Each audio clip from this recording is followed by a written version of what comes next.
Hindi pa muna, hindi muna. Hindi muna. Step forward naman. Tingnan mo lang. Hindi pa muna. Kahirapan. Problema ng bayan.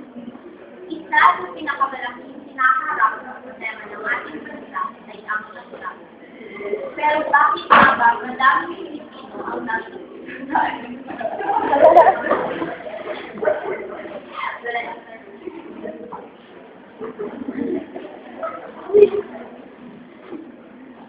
Pero bakit nga ba madaming Pilipino ang nasusunod dahil sa kahirapan, maraming taong nakakaranas ng dahil sa kahirapan, maraming tao ang nakakagawa ng kasalanan dala ng kanilang kakulangan sa pera ay napipilitan silang gawin ang mga bagay na hindi ka nais. Dahil doon, dumarami ang krimen sa ating bansa at nagdagdagan sa lalo ang bilang ng mga nangamatay. Sadyang mahirap maging isang mahirap, pero madaming paraan upang ito'y nabalas kung ating bibigyan. Maraming mga tayong mababalitaan mula sa pagiging maralita, ngayon ay tinatamasa na ang kaginhawaan dahil sa kanilang pagkukulang at pagkukulang para sa kanilang pagkukulang. Marami tayong mamamiyang ang nakakaranas ng kahirapan.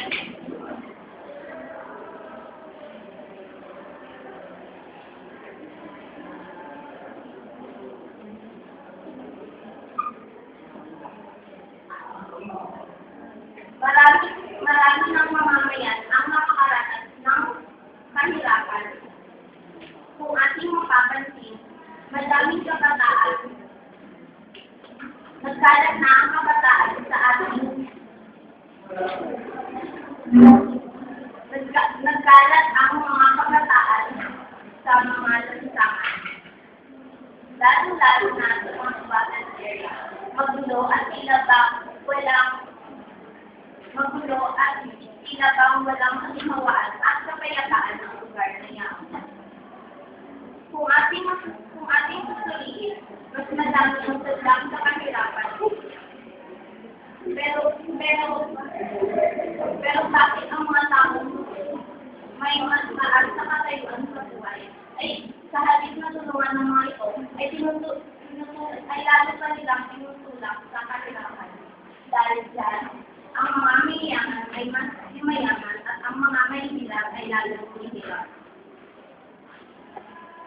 Dala ng dulot ng walang pagkakaisa sa bayan, may pag-asa pa ba ating bansa ay umunlad. Ako, bilang isang estudyante, may layunin ako iwasan ng pagiging mahirap at hindi may tutuloy isang pagbulan sa ating bansa. Sa simpleng pamamaraan, ako ay magsisikap na makapagtapos ng aking pag-aaral. Nang sa gayon ay magkaroon ng magandang hindi lang ako, pati rin ikaw, lahat tayo ay may magagawa para